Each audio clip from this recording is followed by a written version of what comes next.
Hello, this is Spellbinder with an update on the S510 bill.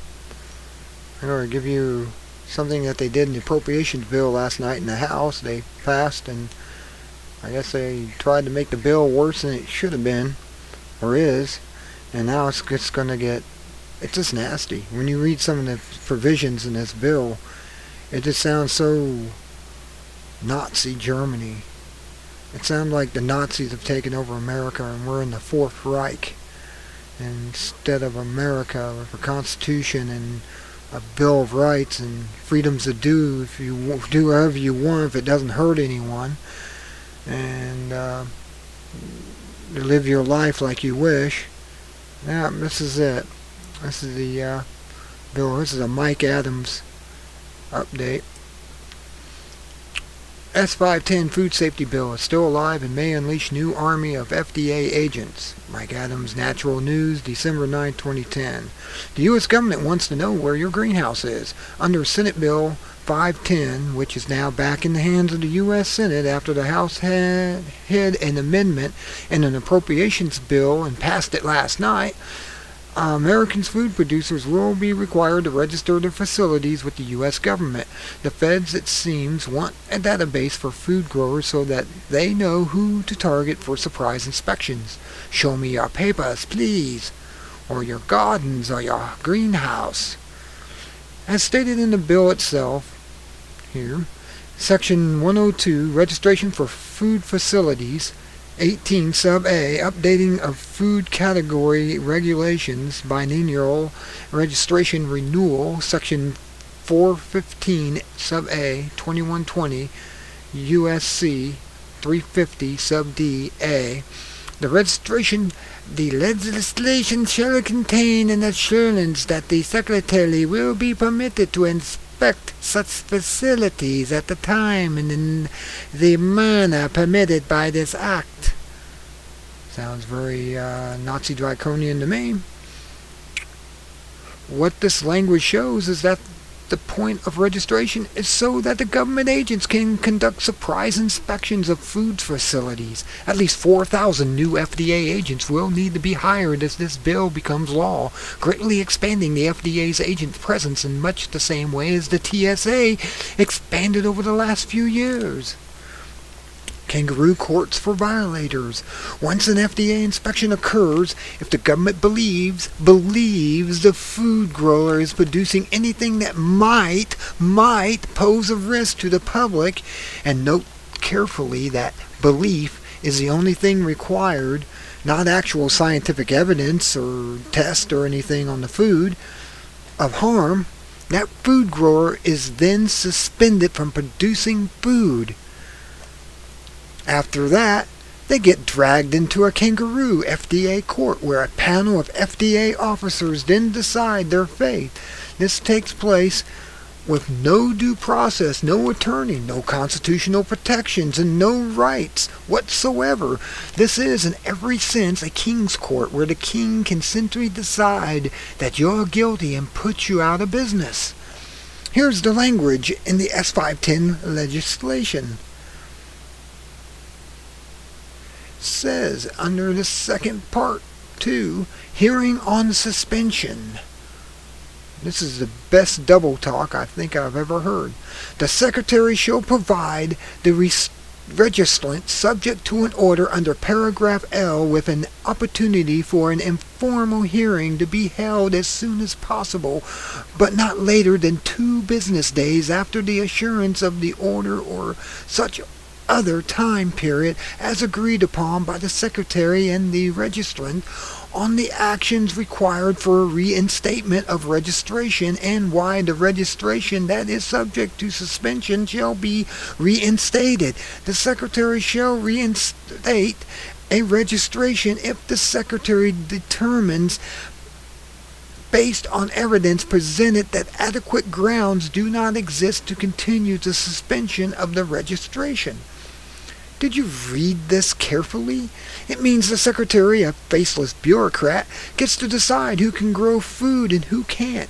This is FDA's kangaroo court, much like the FTC's kangaroo court that currently being used to destroy companies offering nutritional supplements and natural cancer cures.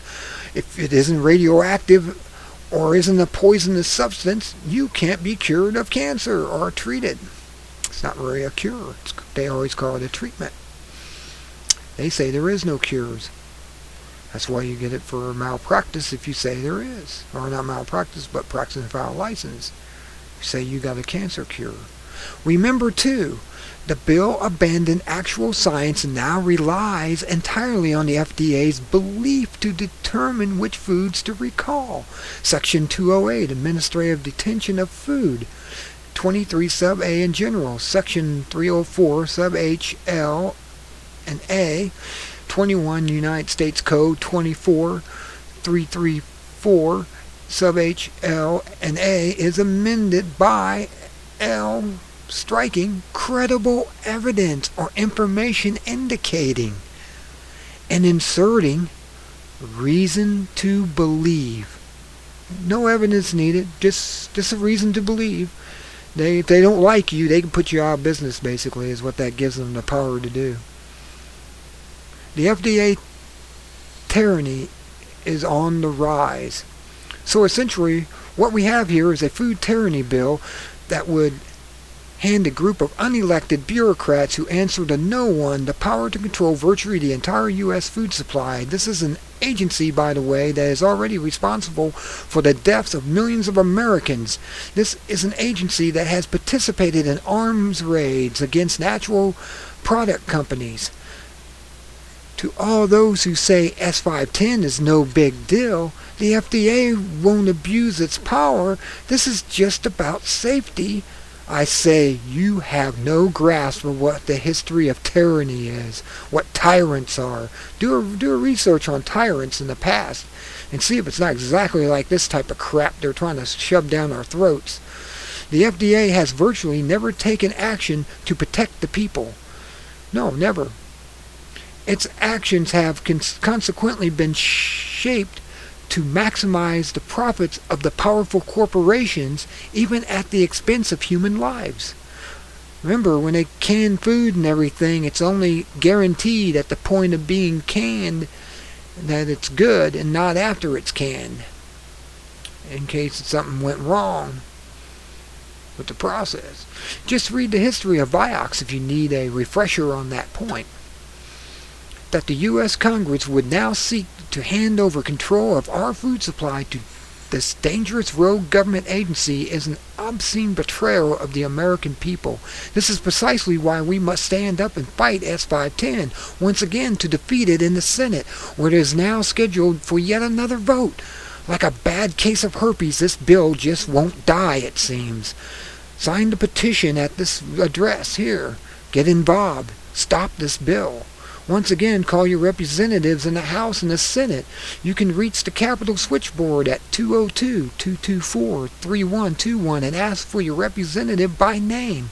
By the way, just for the record, I am applaud at the lack of action on this item by some so-called health freedom organizations which appear to be doing absolutely nothing to rally opposition to this bill. A few groups are fighting hard to oppose it. Natural News, ANHUSA.com, Natural Solutions Foundation, etc. But there are several which appear to be sitting on the sidelines, doing nothing. I'm not sure why.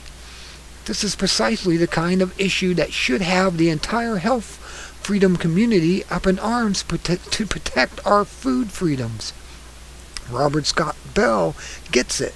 By the way, so do the vitamin lawyer Ralph here, Fusitula, and health freedom attorney like James Turner and Jonathan Emerald. All the freedom-oriented people seem to understand how crucial this is to maintain our food freedom and keep the FDA out of our farms as much as possible. If you think the FDA is bad now, just wait until they have granted yet more powers and more money or funding to unleash an army of thousands of new agents who sweep across America raiding small family farms. No, they're not all exempted from this bill, and imprisoning raw milk producers. The FDA is about to become the SS of food fascism. This is not an exaggeration. Who would have thought 5 years ago that the TSA would be reaching down your pants and filling your genitals? Just imagine now the FDA will be due to similar power over your food and farms. Crudely put, the TSA may be filling your junk, but the FDA will have us all by the balls. Take action now to protect your food freedom, or you will forever lose them. That's the end of our freedoms if we don't stop this now. So everybody, let's get together and stop these food Nazis and get our country back from these people in the Senate that don't even represent the American people anymore. They don't even listen to us anymore. We tell them no, no, no, and they just go, huh, did I hear somebody squeak? We're going to show them who squeaks. Let's have a recall. Let's recall everyone that voted for the amnesty bill too. Let's just find out who the Republicans were and have a recall on them. I'm sure those are new guys in there, and they turned around and passed that bill. So we gotta stop them immediately. We gotta stop the Senate somehow. I mean, when the Senate gets changed over, we're gonna really have to have a restart on the country. Country's gonna need a restart immediately because we're just going down the tubes because they won't listen to us anymore. When the government doesn't listen to the people, it's time to hit the restart button and start it over again. Constitution said so. The forefathers, the founding fathers, said restart the government when it doesn't listen to you anymore, or raise up and have a revolution. It's your choice. Do it peacefully with a restart, or stand up and have a battle with them and take them all out by force. But one way or the other, we're going to have to get our government back. We're going to be destroyed by sometime next year if we don't. I mean, it's already, it's in the air of what's coming.